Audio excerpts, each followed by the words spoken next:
You said the other day in the cabinet room with African-American leaders, you've got to get away from politics. You were down in Charleston last night using the word hoax when talking about Democrats. Somebody now is dead from this. Do you regret that kind of talk? No. Hoax referring to the action that they take to try and pin this on somebody because we've done such a good job. The hoax is on them. I'm not talking about what's happening here. I'm talking what they're doing. That's the hoax. That's just a continuation of the hoax, whether it's the impeachment hoax or the Russia hoax. This is what I'm talking about. Certainly not referring to this. How could anybody refer to this? This is very serious stuff. But the way they refer to it, because these people have done such an incredible job, and I don't like it when they are criticizing these people, and that's the hoax. That's what I'm talking about. On this episode of Just Informed Talk, as we continue to expose this global cabal of satanic evil, we have to look deeper at what Q has told us in the past and take a look at that in context with what's happening right now with this coronavirus as the Pope suddenly falls mysteriously ill. We're going to look at the Catholic Church as a whole and what people are saying that it might really be and what Q has told us in the past about it. And we're going to look at a bunch of other breaking news stories, so you guys are going to want to stick around to see that and a whole lot more.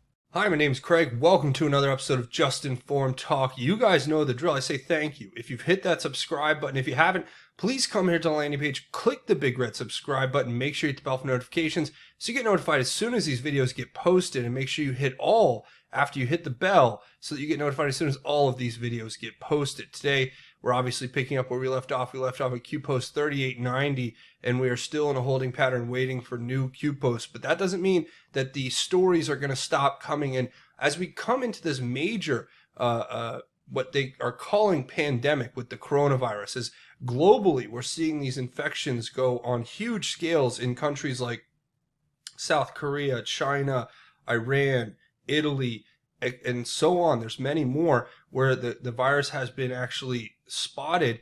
We're going to take a deep dive into what Q has told us about the things that we know are going on behind the scenes as we look at a story about the Pope who's mysteriously come ill and people are, suspicious. Oh, could it be the coronavirus?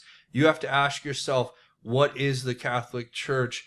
And is it as we've established and Q has established, not through what Q has told us, but through what Q has shown us as a part of our U.S., State Department and their approach, and we'll do that by showing you their own words in their own official documents. But before we get into that, we're going to start off with this story right here. This is coming out of the Gateway Pundit, Joe Hoft, February 29th. This report was put up, and it talks about FBI collecting nearly 1 billion records in a top secret program that likely was used for political purposes.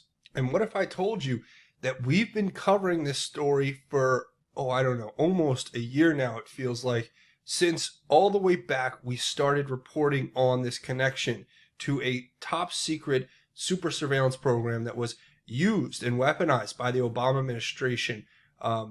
And it was exposed by the whistleblower named Dennis Montgomery, who came forward at his own peril, mind you, to expose the fact that he had been tasked by people inside the Obama administration, high-ranking officials, with setting up this clandestine surveillance system through the White House Communications Agency in Fort Washington, Maryland, allegedly, this is all alleged, that according to the whistleblower Dennis Montgomery, he was tasked with setting up this super surveillance system, which was then used by the Obama administration to illegally spy on their political rivals. It was initially created with the guise of going after terrorists and financial crimes that were globally happening, and then it was slowly weaponized over time, especially in the run-up to the 2016 election, to start attacking and surveilling Obama's political enemies. Now, I'll let you guys read this story for yourself, but it tells here of an FBI agent who ran the Bureau's warrantless spying program, said Wednesday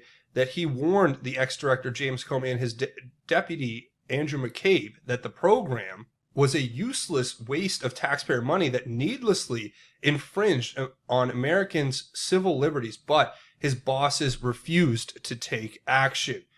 Retired Special Agent Bassam Youssef ran the FBI's communications and analysis unit from late 2004 until his retirement in late 2014. he told Just the News he fears the deeply flawed program, which was started in response to the September 11th attacks, was allowed to keep going to give Americans a false sense of security in the war on terror and possibly to enable inappropriate spying, such as that which targeted President Trump's 2016 campaign.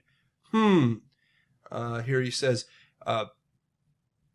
in an interview with John Solomon, quote, I have no doubt or very little doubt that it was used for political spying or political espionage. Now, this story is being widely reported, and now we're having people come out from inside the FBI Communications Analysis Unit exposing the way that this was facilitated. This computer had to be set up using these different intelligence agencies, including the FBI, who were in on this operation to move this super surveillance system, which was being used to violate our rights to privacy in this country as sovereign, as U.S. citizens.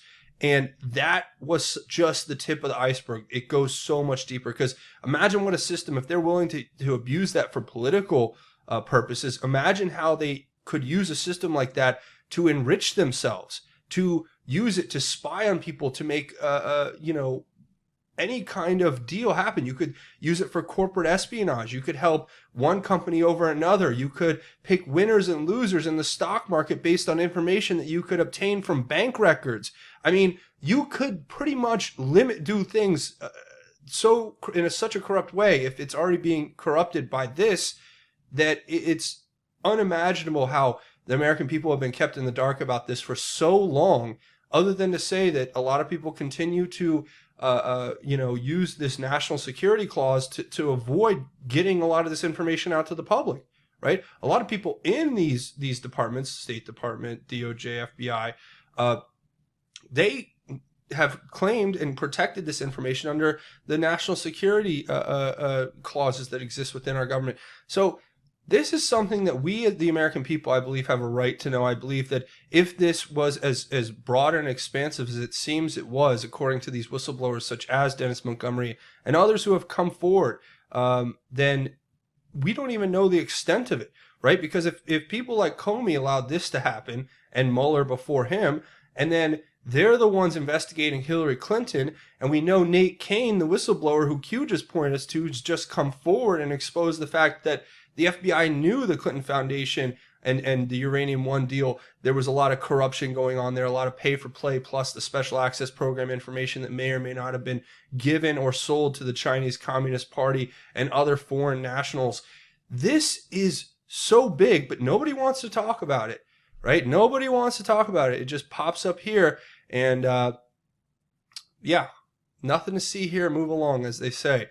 But that's a good story. I'll leave a link to it if you want to read it. Now, here I'm going to show you a clip from Hannity, as an anon points out here that the U.S. Attorney John Durham has convened a grand jury, apparently not going to issue a report, just indictments, and they say hashtag game over. So that seems to be what we're seeing here on this video clip, to an extent that Sarah Carter is alluding there's going to be something coming in the spring and summertime, which is something that is exactly what Q has told us before in the past. I mean, this is, you can't really make this stuff up here. Remember back February 17th of this year, Q says, he gives a link to this Twitter post that talked about the secret tarmac meeting and what happens when Loretta Lynch can no longer provide legal cover for the Clintons, right? What was she covering up for? The FBI's abuse of these surveillance systems. The DOJ, the FBI, and the other intelligence agencies were in on this. They have been working together from day one. They were covering for each other under the guise of national security to keep the truth away from the American people about this violation of the Constitution, these corrupt actions taken by the previous administration against not only President Trump, but other U.S. citizens who were spied on without warrants and illegally in an attempt to undermine their ability to help the president and help his agenda, or undermine or effectively compete with the political machine that the Democrats have created up to this point, right? So we have this information that Q gave us before with this clip, and it was attached to that. And when we look at it here, Q told us about page 203 of the OPA, saying the OPA supervisor said that he later learned that former President Clinton's Secret Service detail had contacted Lynch's FBI security detail and let them know that the former president wanted to meet with Lynch Although Lynch's staff was supposed to receive notice of such requests, witnesses told us that they were not informed of the request from former President Clinton. Coordination, date of tarmac meeting, date of HRC investigation end announcement, 1 + 1 = 2. It's going to be a very hot spring summer. We'll watch this clip of Sarah Carter, and then we're going to talk about it. Well, we are closer, but the big issue here tonight, Sean, is whether or not a grand jury has been convened. Now, sources that I've been speaking to say that John Durham has been very quiet about this. If there is a grand jury that has been convened, nobody in Washington, D.C. actually has knowledge of that. The most important thing is right now is that John Durham will probably more than likely not issue a report. It'll just lead to indictments. This isn't only coming from Congressman Doug Collins, it's coming from sources within the community that say, because it is a criminal probe, because he has the authority to investigate, that is what he will do. So it's patience now in Washington, D.C. as things come to a head. We're looking at probably in the spring or early summer before anything is announced. So the thing is we usually get little leaks about grand juries. That's right. That is the difference between Horowitz and Durham. He can convene a grand jury, indictments could be made. That's right, and I think a lot of Americans are extremely frustrated right now, Sean, with the fact that that right now there isn't any evidence whatsoever that a grand jury has been convened. But I know that for us. So there you heard it for yourself. Everybody says, oh, nothing's happening, nothing's happening.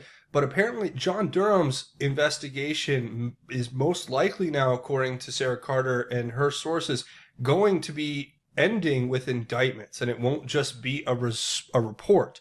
So think about that and consider where we're at now. And then think about the coronavirus, right? And think about the timing for all of this.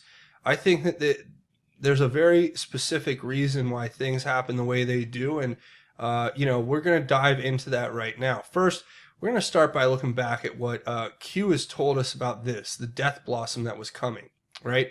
Back in March 6th of last year, which is going to be a date that we're going to have a 1-year delta on coming up here within the next week.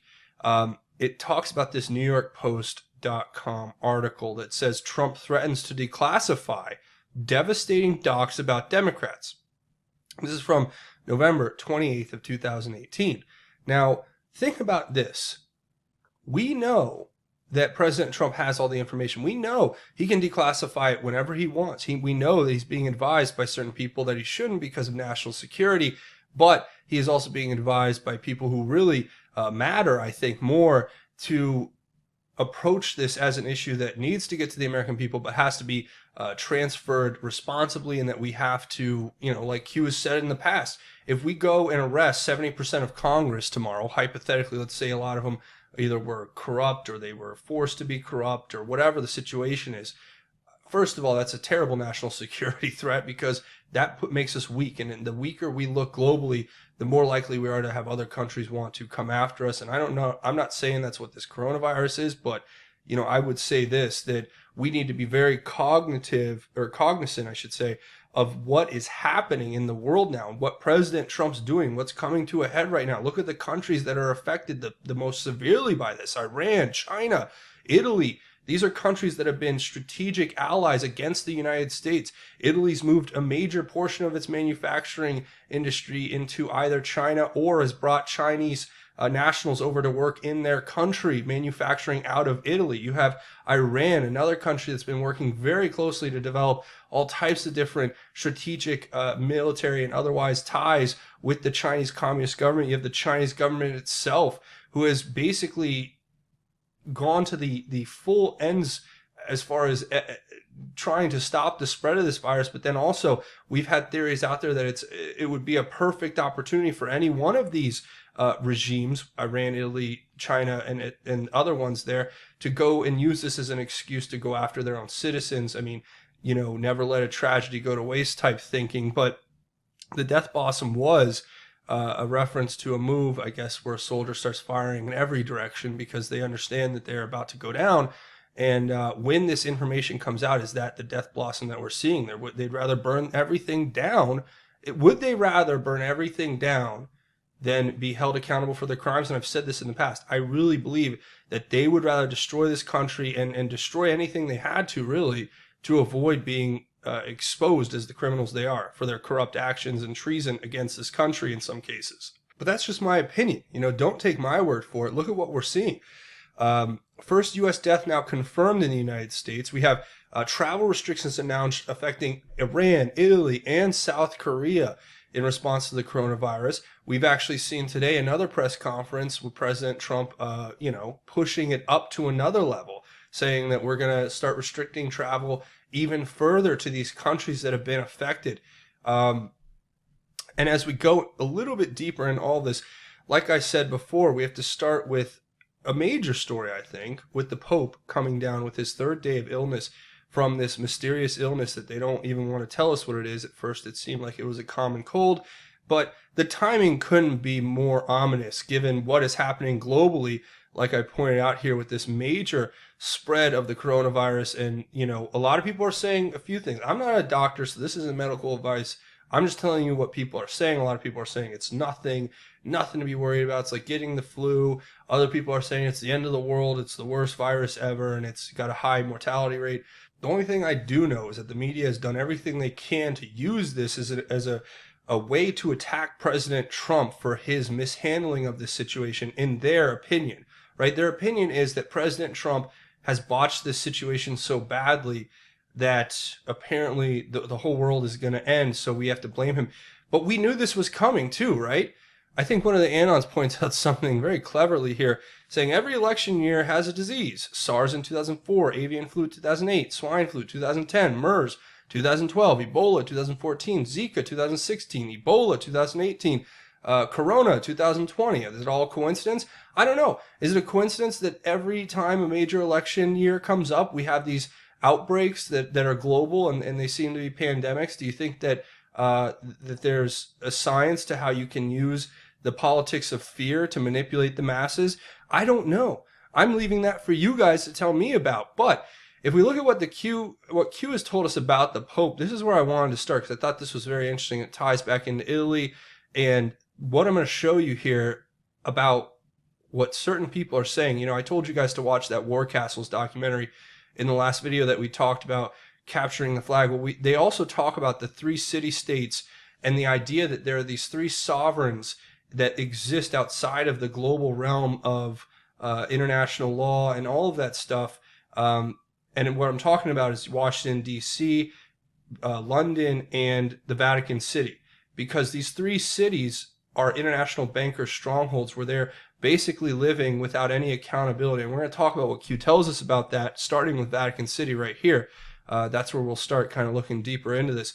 But it says P equals Pope is what the Anon says. And Q says Pope will be having a terrible May. Well, we are in February, about to be into March, so May's not that far away. It says those who backed him will be pushed into the light, dark to light, truth, Q. This is from April 3rd, 2018.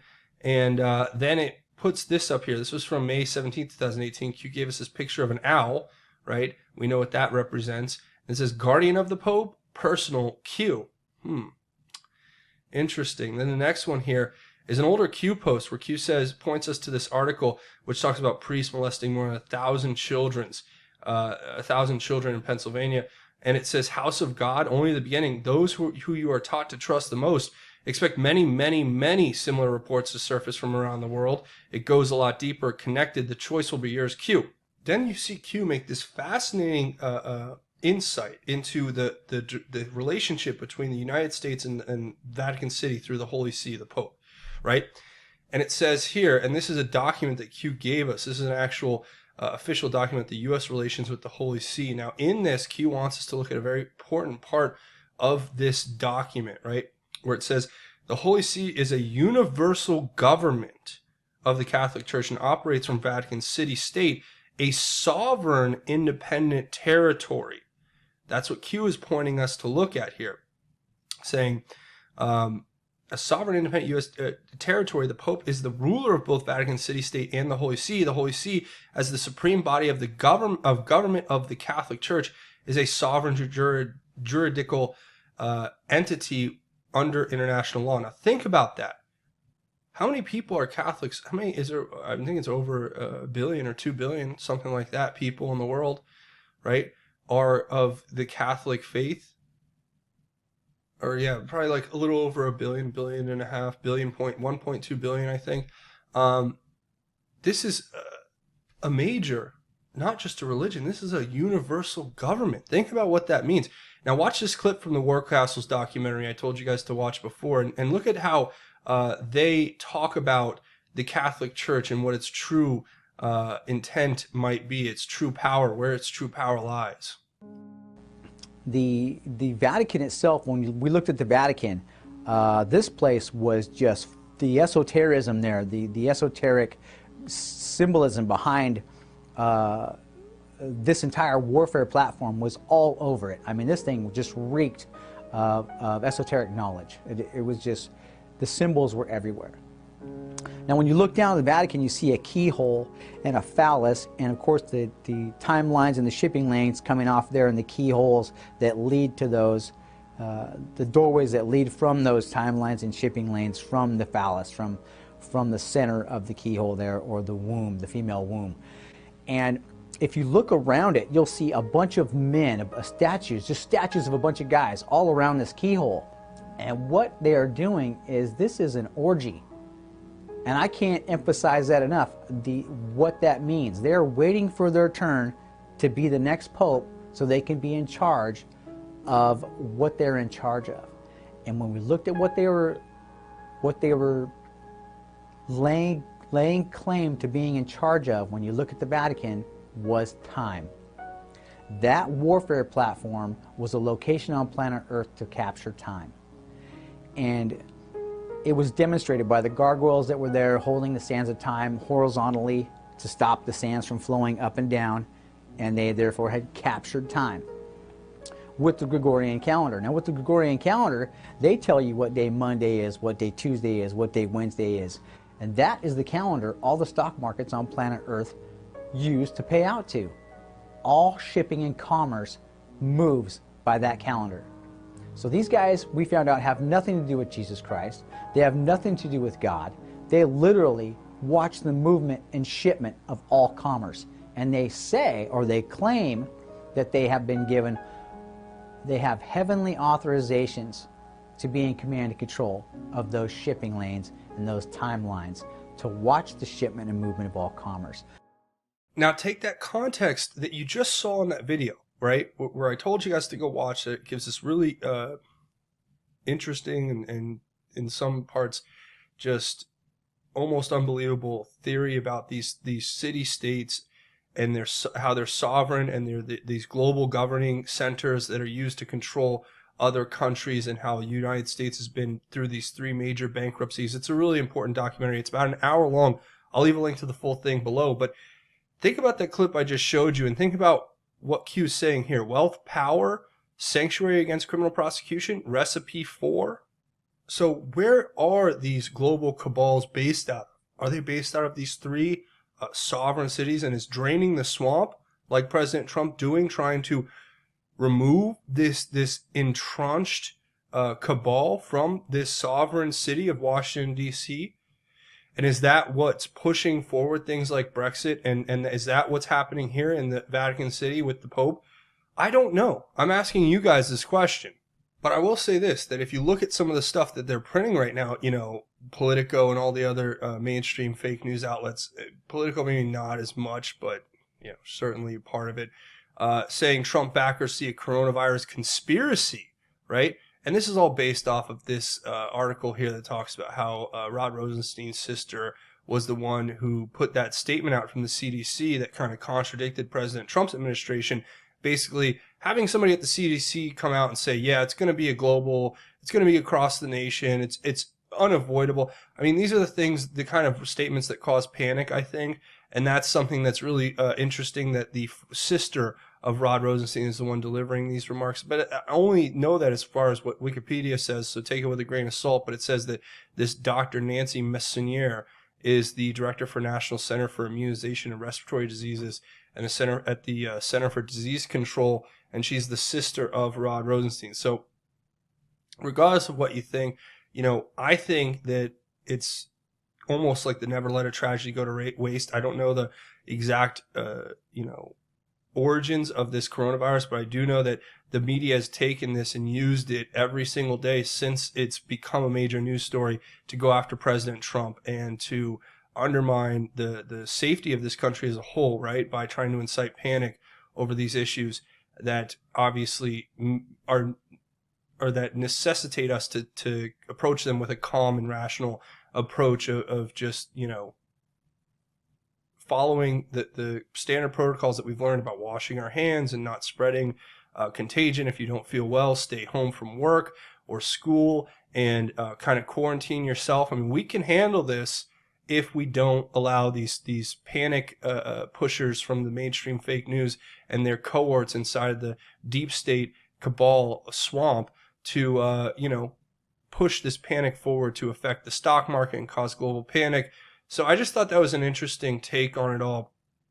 And if you look at, you know, what this in relation to what Q told us then finally about the Pope here as he came forward and said that the Vatican whistleblower, the guy who was coming out and exposing a lot of the crimes from within, was comparable to Satan. And as you know, it's stuff like this that makes you really think to yourself, well, what is actually happening here where you have this supposedly benevolent, kind leader of the 1.2 billion people across the world saying that somebody who comes forward to expose the criminal evil inside of a major church and global syndicate for, you know, monitoring commerce, I don't even know, and then using that information to enrich themselves and continue to grow their wealth, that organization it just is against the truth coming out about the evil. I don't know. You know, I'm gonna leave it out there. I know that the one thing I'd like to make clear is that this is not, you know, me trying to go after Catholics. I think that as we are all Christians, we all have faith in God and Jesus and the Holy Spirit. That is what ties us together. And we all understand that we have eternal salvation through Christ, and we all understand these certain truths. But that when any man on earth tries to insert themselves between God and us, I think that there is a chance for these kind of corruptions and evil, this kind of corruption and evil to possibly happen. And that's where I'll leave it, because I know most of the Catholics, pretty much all the Catholic people I know, are the nicest, kindest, most generous people I know, including, you know, all my other friends who are of different denominations and races and religions. If you're an American and you have the goodness in your heart to know what's right and wrong, then you can look at this objectively, regardless of whether you're left or right, Catholic, Protestant, or any other denomination or any other religion. You look at this and say, this is evil, this is wrong, we shouldn't allow this to happen. Especially when you're here in the United States, you know what the principles of our founding fathers were, that were meant to protect religious liberty and freedom inside this country. It's insane to me that people want to, you know, conscript themselves and sign up for this, but this is what evil looks like, in my opinion. And you guys tell me what you think down in the comments, because I'm just telling you what I think here. So with that, that's pretty much where we're going to wrap it up. A few more things before we go. First, I would like to say thank you guys for watching. Watch these videos, share them on your social media. You know there's a content suppression algorithm, so they're trying to keep this information from getting out to the people, but you guys can break that by simply hitting the share button and putting this on your own social media and getting the word out that way. Also, watch this video, What is QAnon and the Great Awakening, if you want to get more info on that, and leave your thoughts, theories, and insights below about everything we talked about here on the channel today. I want to hear your thoughts. Also, you can download right now for free, using the link in the description, the Brave browser. There'll be a link in the description of this video. Download it, install it, and run it on your computer. What is it? It's a free product that is so much better than any other product you have. Google Chrome, Mozilla Firefox, Internet Explorer, whatever internet browser you're using right now is never going to be as good at this point as Brave browser is. It's a great product. You should go try it out. When you use the link in the description to download it for free, they'll make a contribution to this channel. Now, what does Brave do? It blocks ads. It has a built-in VPN and Tor browser, in case you know what that is and want to use it. They also have this new feature that they've combined their forces with the Internet Wayback Machine, which is a way to catalog information and web pages before they get deleted and scrubbed off the internet. So they're doing great things with this product. And did I mention they block ads, which is why this product is so much better. So go check out the Brave browser today using the link in the description so they know I sent you and that you'll get this great product and they'll make a contribution to this channel. So download it today. Check out the link in the description. Now, You can come find me over here on Twitter at JustInformedYou. I'm on BitChute at JustInformed, or bitchute.com/JustInformedTalk. I also have JustInformedNews.com, links to the latest videos and different links here that you guys should go check out. Also, you can come support the channel financially over here at Patreon, patreon.com. It's a crowdfunding website. Your donation keeps this channel alive. I can't tell you how much you guys help keep it going here in the face of all the demonetization that's happened with Google. I put a tweet out yesterday saying, look, I haven't had a monetized video with YouTube since July of 2019 when the fake news Huffington Post wrote a hit piece about my channel saying that, you know, all of these outrageous things about my channel, which YouTube then used to go and retroactively demonetize not only every video on my channel, because it was only a few that were left monetized at that point, but they have not monetized the videos since. So you guys have kept this channel alive with your contributions here, and I can't thank you enough. Also, I have a GoFundMe set up. If you want to make a one-time or anonymous donation, links to all of it will be down in the description. Now, before we go, we do a segment at the end of each one of these episodes called God's Grace is Greater, where we talk about God's grace and how it is truly greater. And today, I have a verse out of the book of James that I want to share with you. And it's James chapter 5, verse 19 and 20, and then we'll talk about it. I'm going to read it to you. It says, "My brothers, if any among you strays from the truth, and someone turns him back, he should know that whoever turns a sinner from the error of his way will save his life from death and cover a multitude of sins." Now, why do I share that with you? It's a pretty simple verse. It's just saying, if any among you. So if we together are looking out for our brothers and sisters in Christ, and we see that some among us are straying from the truth, and we help to turn them back to the real truth, the truth of the gospel, the truth of Christ, the truth of our salvation, right? He should know, he or she, you should know, that whoever turns a sinner from the error of his way will save his life from death and cover a multitude of sins. You can do that right now. You have that power in you. God is living inside you. The Holy Spirit is so powerful. You just have to let it be unleashed through your devotion to Christ and what is good in the truth, and know that no matter what, whether it's rewarded in this life or the next, that you've done what is right, and that you've stood for God, and you've stood for Christ, you've stood for what's righteous, you've stood for the weak, and you've done it in a way that honors God first and foremost. And that's my message to you. Go out there and give that to your family, friends, loved ones, and people you meet on the street. Just make a difference in this world, because we only have so much time, and we have to take advantage of it and show that we are children of God, and we can help others through exactly what I just read to you there. So that's going to be it for me. Share that with your family, friends, loved ones, and everyone on the street, just anyone you meet. Scream it from the mountaintop if you can. This is my mountaintop, and I scream it at the top of my voice. So I'm going to leave you guys with that. I want to say thank you for watching this episode. Remember, come here, hit the subscribe button if you haven't, and hit it, punch it, tap it, headbutt it, whatever. Hit the like button if you guys like this content and want to see me make more. That's going to be it for me. Thanks for watching Just Informed Talk. My name is Craig. Godspeed and God bless each and every one of you, Patriots.